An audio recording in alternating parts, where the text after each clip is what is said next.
Yeah, it was a good day. I felt like I had a lot of positives from today. I mean, the only negatives is I feel like I had a great chance to win this tournament, and on the beginning of that back nine, and then I didn't even have a chance the last couple holes, which hurts pretty bad because I love being in that position. I felt very comfortable. I just flat out didn't execute the shot, so that it's a bummer. How costly were those three putts on 9 and 14? Yeah, I mean the 3 putt on 9, it definitely was a bummer, but it didn't cost me. If I make it, obviously, or 2 putt, it's a big difference. But I mean, I birdied 10 and 11, I was still fine, and yeah, 14 was a bummer, but I make great putts there on 10 and 11 and 12, and then a good second putt there on 13, and then 14. I don't really know what happened. I should have never been there. I mean, I had a wedge in my hand. I should have had it inside 10 feet for birdie, and yeah, that just kind of killed all my momentum. Brooks, when you such confidence, talking about his back, the votes to come yesterday, and he's out there proving he's 16 under right now. How much did you feel? How much? I mean, were you just trying to stay in your own game, or were you kind of looking at the leaderboard and going like that? Yeah, I wasn't saying because I didn't have to. I mean, I was tied for the lead or one back most of the day until pretty much kind of that 13, 14 was really the only time I fell back today.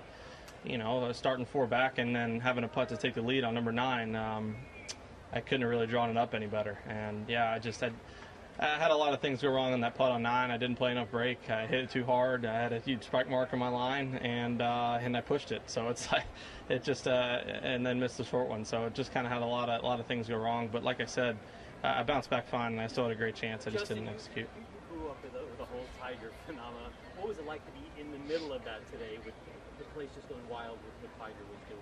It was pretty cool. The crowds were awesome out there. You could hear the roars from different parts of the golf course. It's pretty apparent what a Tiger roar is versus anybody else's. So I knew he was making noise, and I was looking at the leaderboards. I always do on Sunday because I want to know where I stand and what I need to do to win. What impresses you the most about Tiger in that last couple of years? I mean, just how well he plays when the light shined on him. When he needs to the most, he seems to perform the best. He does it, week in, week out. And, you look at his performance in the majors, and I don't think it's a coincidence. Look how well he played in the President's Cup, Ryder Cup. He's someone that I'm glad he's on my team, and I don't have to play against him. Speaking of which, he likely will be playing with you in France in a month or two. Just talk about the prospect of playing some Ryder Cup golf with Tiger as a team.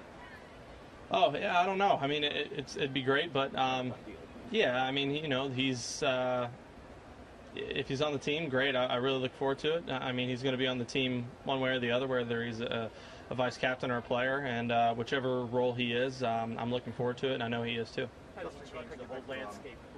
How does he change the whole landscape of everything in golf when he's doing what he's doing today, Tiger? I mean, you guys have seen it for a while now, and he moves the needle, and he creates quite a buzz out there. So it's you could hear it for sure. Just to ask you a question, just take you back to 15. What happened there? So the TV were making a big issue about the fact that they didn't think you were very happy with what was going on. Saying those were... Oh, in 16? Yeah, it wasn't 16.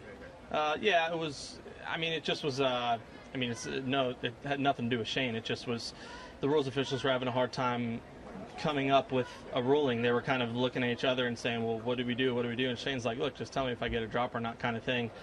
And, I'm a quick player, so I just and that's why I went. I didn't have the best of lies, so I think the less I thought about it, the better. But yeah, it was just one of those things, he wanted to make sure he got the right ruling because he was still in a position to finish really high in this tournament.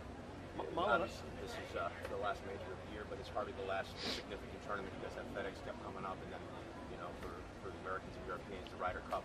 Just talk about the mindset. You win an Akron, come over here, do very, very well. So momentum going forward.